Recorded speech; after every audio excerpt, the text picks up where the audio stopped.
Summer-long party never cools down. It sizzles.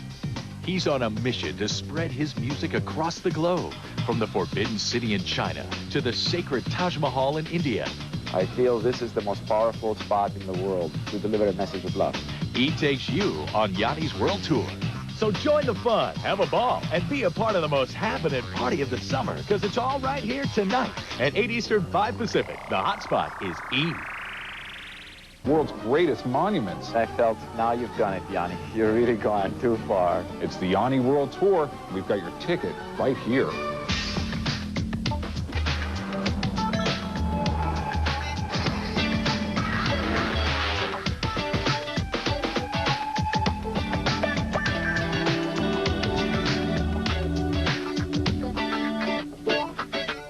Hello and welcome to E's one-hour look at Yanni's World Tour. I'm David Adelson. He's been called everything from a new age artist to a contemporary instrumentalist composer. But the truth is, Yanni's music defies simple categorization. Perhaps the best word for it would be inspirational. I think monuments like the Parthenon, or the Taj Mahal, or the Forbidden City are very inspiring. Human beings just like you and I built these. And that's where the inspiration lies for me, and I think to the public also. I feel if they could do it, we can do it.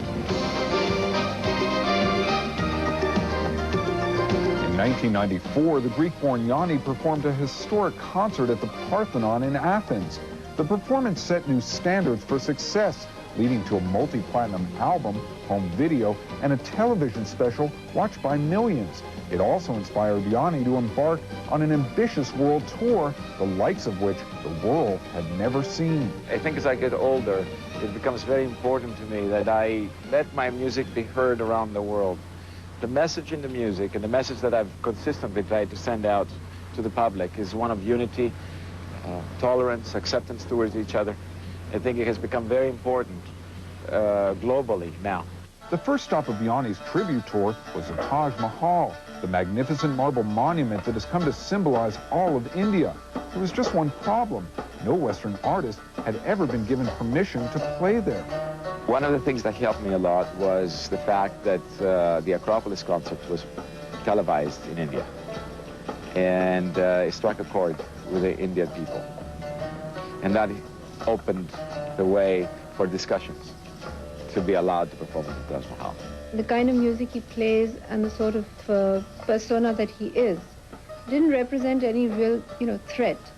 It wasn't like a rock star going and playing, grunge music or something. So I think that probably helped him, and also the fact that it was, our ministry also had some part in that, because, it was a tremendous publicity event for us. Now we've done it. Now we've done it. I had no idea it was going to be this big. The Taj Mahal wasn't the only sacred ground to be anointed by Yanni. After performing in Shanghai and Guangzhou, China, Yanni set another first in Beijing's Forbidden City. Yanni is the first Western artist and musician to give a performance. I cannot say whether we can have more in the future, but this is the exception. I was very surprised by what I saw in China. I had no concept of China. And I don't think in the United States we really understand what China is by merely watching television. Despite the emergence of China in the world market, there's still daily reminders of its communist regime. China brought back a lot of memories for me, because I was born and raised in a communist country, in Soviet Armenia.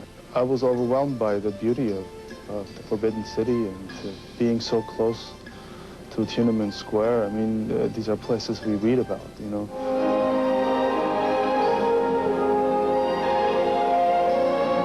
Of course, Yanni didn't get where he is by himself. Though he writes his own songs, the artist relies on 11 band members and a 32-piece orchestra to bring them to life. Yanni doesn't read music. He has perfect pitch. He's a very talented composer, but he doesn't even read music. That's where I come in. Because of the time we've spent together in the past, I know sort of before he even says something what his needs are, what his wishes are, and I communicate that to the orchestra.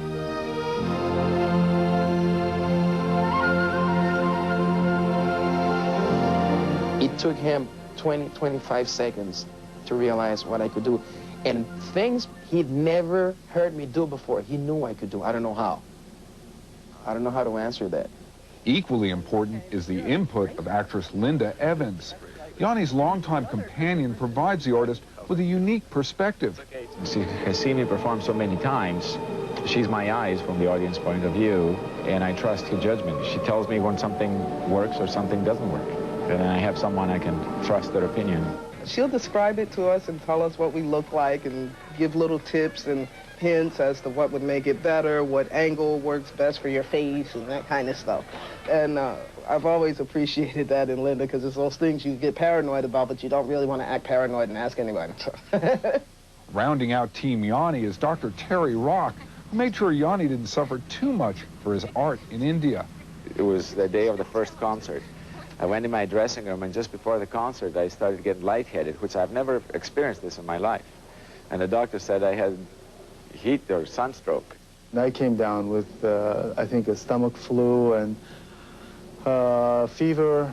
So the second night, where they were shooting live for a large Indian audience, I was miserable. My health was completely shot. But looking back, that was one of the better nights that we've ever had. And people seem to agree. Many people were feeling ill that night. A half hour before the show, I could barely walk. It was pretty horrible. The solo cello player, he felt he was going to die. The first French horn player thought he was going to die. I mean, I believe it's definitely a God out there. I'm sure it was torture with this humidity and everything, but it sounded great. It sounded great. In the next hour, we'll see how Yanni and company rose to the challenge of playing the concerts of a lifetime at two of the world's most famous monuments. Knowing that I would be performing at the Taj Mahal, and also knowing that in another month and a half from now I would be performing in the Forbidden City in Beijing, that has influenced my choices of music to write. This is an extremely important project, and we have to do justice to the surroundings.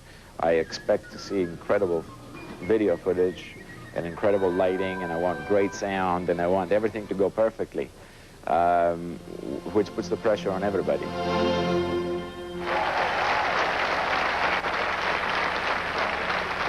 Don't go away, the Yanni World Tour is just getting started. Coming up, Yanni fever grips India. It's good for India, you know, having such a big musician and such a big band in India. While China welcomes Yanni with open doors. Join me from India and Beijing right here on E! Don't go